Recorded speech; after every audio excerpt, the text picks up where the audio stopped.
सबसे पहले आज जो इम्पोर्टेंट बात करेंगे वो है अफगान पीस प्रोसेस को लेकर। हमने थोड़े दिन पहले इस पर जो है वो करंट क्लास में भी डिस्कशन किया था और मैंने बताया था कि किस तरीके से अफगानिस्तान में जो पीस प्रोसेस चल रही है उसका एक सेकंड फेज जो है उसकी मीटिंग चालू हो चुकी है। फर्स्ट फेज के अंदर एक्चुअली अमेरिका और तालिबान फोर्सेस के बीच में एक तरीके का एग्रीमेंट हुआ था, जिसमें अमेरिका ने ये डिसाइड किया था कि हम अपने ट्रूप्स को, अपने सैनिकों को जो है वो अफगानिस्तान से निकाल लेंगे और उसके बदले में अफगानिस्तान के अंदर जो पीस टॉक्स है या शांति प्रक्रिया है वो शुरू की जाएगी, जिसमें तालिबान और अफगान गवर्नमेंट मिलके जो है वो आगे का क्या रास्ता रहेगा, कैसे प्रोसेस करना है, कैसे अफगानिस्तान में शांति बहाल हो सकती है, इसको लेकर टॉक्स करेंगे। तो वो जो सेकंड फेज है यानी कि अफगानिस्तान का इंटर जो प्रोसेस है उसकी शुरुआत हो गई है। इसमें अमेरिका शामिल नहीं है। इसमें अफगानिस्तान के अंदर जो प्रमुख सेक्शंस हैं, प्रमुख जो धड़े हैं, मेनली तालिबान और गवर्नमेंट ऑफ अफगानिस्तान, इनके बीच में अब टॉक्स चालू हो गई कि आगे किस तरीके से जो है वो पावर शेयरिंग रहेगी, किस तरीके से जो है वो अफगानिस्तान में गवर्नमेंट आगे प्रोसेस करेगी, प्रोग्रेस करेगी, ये वाली सारी चीजें जो है वो अब डिस्कशन करने के लिए इसकी मीटिंग चालू हुई है। अगेन ये बहुत ही इंपॉर्टेंट रहेगा, चाहे एसएसबी के हिसाब से हो, चाहे आपको लेक्चरेट में Indo Afghan relations, Indo Pakistan relations, India के लिए करंट अफेयर्स में भी करंट में क्या चल रहा है, स्पेशली एसएसबी जाने वाले स्टूडेंट्स को ये चीज पता होनी चाहिए। इंटरव्यू में एक बहुत कॉमन क्वेश्चन पूछा जाता है कि what are the top 5 current affairs, अभी व्हाट इज गोइंग ऑन। तो इस तरीके की चीजों में आपको ये पॉइंट बोलना बहुत फायदेमंद होगा। वहीं यहाँ पर अफगानिस्तान पॉइंट भी आ सकता है, जीडी में डिस्कशन वगैरह में आता रहता है, तो ये हर एक पॉइंट ऑफ व्यू से इंपॉर्टेंट है। वहीं दूसरी तरफ ये यूपीएससी या अपकमिंग जो भी एग्जाम्स हैं उनमें ये सारी चीजें पूछने के चांसेस रह सकते हैं। अफगानिस्तान लोकेशन वाइज, कैपिटल क्या है, यहाँ पर ये पीस टॉक्स किस देश में हो रही है, तो जैसा हमने पहले भी बात की थी, ये जो है वो कतर में हो रही है। कतर की कैपिटल इज दोहा। यहाँ पर ये पीस टॉक्स जो है वो ऑर्गेनाइज की जा रही है। The Taliban and the Afghan government began historic peace talks in Qatar on Saturday aimed at shaping power sharing government that would end decades of war. जो यहाँ पे सालों से जो लड़ाई चल रही है उसका अंत हो जाएगा। Which consumed Afghanistan left millions dead and displaced, जिसमें लाखों लोग मर चुके हैं और बहुत सारे लाखों लोग जो हैं वो बेघर हो चुके हैं। बहुत बुरी हालत है अफगानिस्तान की इस लड़ाई की वजह से जो इतने सालों से चल रही है। The current government was in power by the American और came in power by the American invasion that toppled the Taliban harsh Islamic rule in 2001। तो 2001 से पहले जो तालिबान सेक्शन है उनकी गवर्नमेंट जो है वो अफगानिस्तान के अंदर चल रही थी और ये एक तरीके की इस्लामिक गवर्नमेंट थी, इस्लामिक रिजीम थी।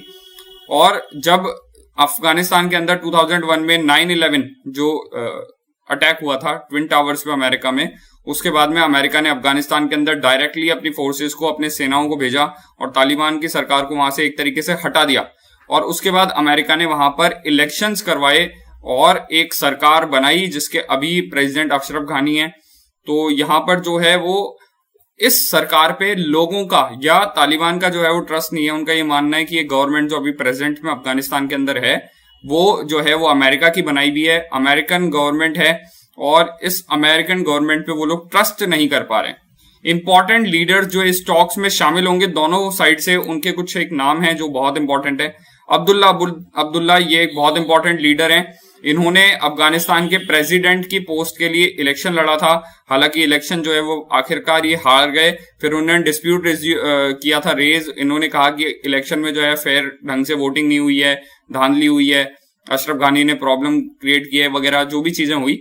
उसके बाद में अभी जो है वो इनके बीच में शांति हो गई है। अब्दुल्ला जो हैं वो अफगानिस्तान गवर्नमेंट की तरफ से तालिबान के साथ में बात करने के लिए सबसे इंपॉर्टेंट फिगर माने जा रहे हैं और ये जो है वो अफगानिस्तान गवर्नमेंट का पक्ष रखेंगे, अफगानिस्तान गवर्नमेंट की तरफ से डील करेंगे। The chairman of the Afghan high council for national reconciliation and the leader of the delegation from Kabul. तो जो काबुल यानी कि अफगानिस्तान की कैपिटल है उसका जो डेलीगेशन है उसके लीडर रहेंगे अब्दुल्ला। नाम बहुत इंपॉर्टेंट है, प्लीज ये मार्क करिएगा। वहीं द तालिबान के जो डेप्यूटी लीडर है मौलाना या मुल्ला अब्दुल घानी ब्रदर जो हैं, ये बहुत ही इंपॉर्टेंट लीडर हैं। जो अमेरिकन पीस डील थी उसमें ये सबसे टॉप मोस्ट तालिबान के लीडर थे या तालिबान के लिए मोस्टली इन्होंने ही नेगोशिएशन की थी। बट इनका अभी स्टेटस जो है वो थोड़ा सा इस बार के लिए कम है। ये सेकंड नंबर पे नेगोशिएटर रहेंगे।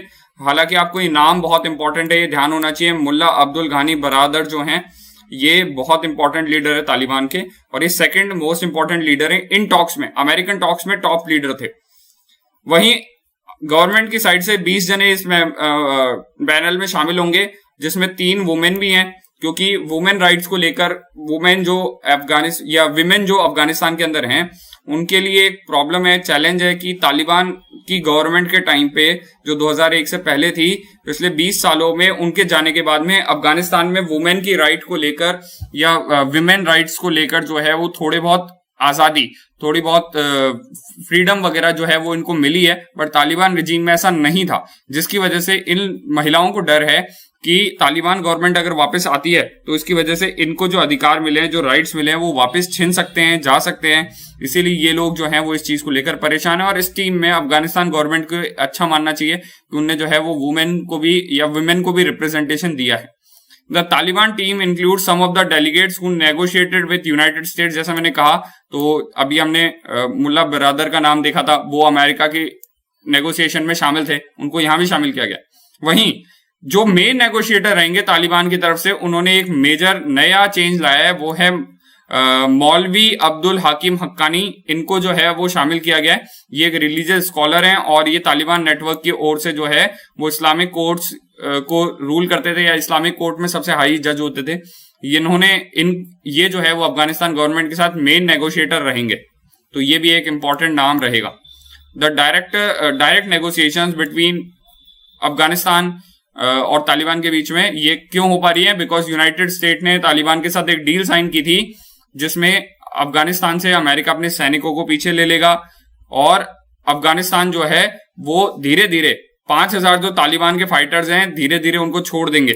और इसी वजह से ये सारा पीस टॉक जो अभी चल रहा है, तो अफगानिस्तान गवर्नमेंट ने जो है वो सारे तालिबान के जो फाइटर्स थे उन लोगों को आजाद कर दिया है, उन लोगों को छोड़ दिया है। जैसा होने की वजह से या ऐसा होने के बाद में बहुत सारे लीडर्स इनमें से अब इन पीस टॉक्स में हिस्सा ले रहे हैं, और अफगानिस्तान ने जब ये अपना कमिटमेंट पूरा कर दिया तो तालिबान उनसे बात करने को तैयार हुआ है। तो ये वाली सारी चीजें जो है वो अफगानिस्तान के अंदर अभी जियोपॉलिटिक्स में चल रही हैं, और ये बहुत इंपॉर्टेंट रहेगा इंडिया के लिए भी। इस पर नजर रखनी इंडिया के लिए इंपॉर्टेंट रहेगी, क्योंकि तालिबान के क्लोज टाइज हैं काफी पाकिस्तान के साथ में। अमेरिका की जो डील हुई थी तालिबान के साथ में, उस टाइम पे उन्होंने पाकिस्तान को जो है वो थैंक किया था, तालिबान ने थैंक किया था पाकिस्तान को। और इंडिया को एक डर है कहीं ना कहीं कि ये जो है वो आगे लॉन्ग टर्म में मे भी अगर अफगानिस्तान में थोड़ी स्टेबिलिटी आ जाती है, तो ये लोग जो है वो अगर इंडिया की तरफ अपना फोकस करते हैं या पाकिस्तान ISI की तरफ इनका क्लोजनेस रहती है, तो उससे इंडिया को सिक्योरिटी थ्रेट हो सकता है। This video is a part of daily live current affairs series. You can join me live every day at 10 p.m. Please like, share and subscribe. Thank you.